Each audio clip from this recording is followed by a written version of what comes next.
Ito ginagawan hutang issue ito, nung mga ano, nung mga DDS. Ano po, kasi po mga boss, chief sir, eto, yung mga kapulisan, kumbaga may ano merong parang yearly sila na pagpapatawag o sama-sama, ano po, ginagawa ng issue ng mga DDS. Sir Gamalier, nandiyan ka na pala. Oh, shoutout sa'yo. Tarantaro, shoutout sa'yo. Ginagawa ng issue ng mga DDS po, yung mga kapulisan. Kasi po, di ba, merong press conference na sama-sama yung mga kapulisan, no? Nandun din po ang ating Pangulo. Sabi, ayan na si BBM, tignan mo ginagawa.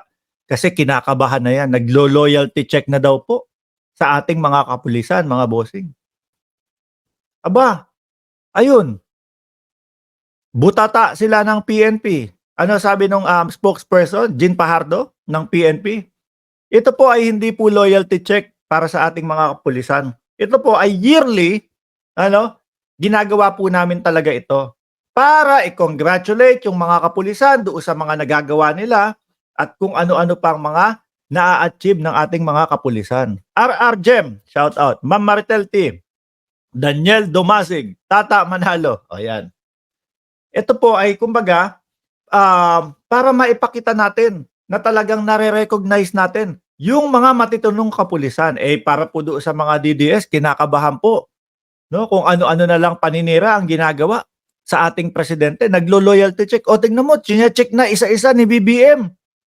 Natatakot na siguro ya si BBM baka magkaroon ng kudeta. Natatakot na siguro si BBM baka alsa yung mga kapulisan at kasundaluhan sa kanya. Mapababasa sa pwesto. Wala hong katotohanan yun, mga bossing. Gawa-gawa lang ho yun ng mga DDS na ito. Gawa-gawa lang nila yan. Akala ho nila, matatakot nila ang taong bayan. Samantalang, ayan, parami ng parami ho, mga boss, chief sir. Yung sumusuporta sa ating Pangulo. Lalong-lalo na po, nandiyan, nakasuporta si Paeng Chu at si Anything Patok. O, di ba? Mahirap na pong gawa ng mga peking mga balita ang ating Pangulo ngayon. Dahil po, mga boss, chief sir, kahit papaano, meron pong mga vloggers na sumusuporta sa ating presidente at naipapaliwanag po mismo. Kasi alam naman po natin, mga bossing, yung iba po dyan sa ating mga kababayan, walang panahon na talagang tumutok sa mga balita. Hindi ho kagaya natin, di ba? Sherwin Anthony de Guzman, Moonflower, di ba? Hindi kagaya natin na kumbaga talagang araw-araw tayo nakatutok sa balita at meron tayong mga nagre-research na mga kasama sa Team MR para himayin natin lahat at ipaliwanag.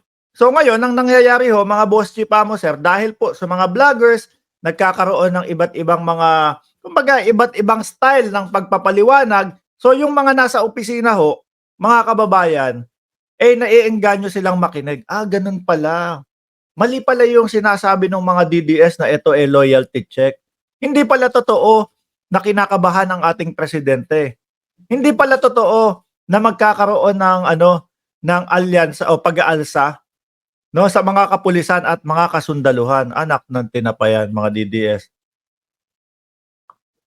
Lalo na ho pag narinig nyo na ang pagpapaliwanag ni Takeru Miyamoto. O di ba? Talagang well-researched yung mga vlog na ibinablog niya. At the same time, matatawa ka doon sa mga pagpapatawa niya. Lalong-lalo na si Mima Alicia ho, mga bossing. Pag kay Mima Alicia ka na nakinig, talagang umpisa pa lang, pagbukas pa lang ng cellphone mo, pag-click mo pa lang, nung video ni Mima Alicia, hagalpak na ang tawa mo, nagsasasayaw yung bata.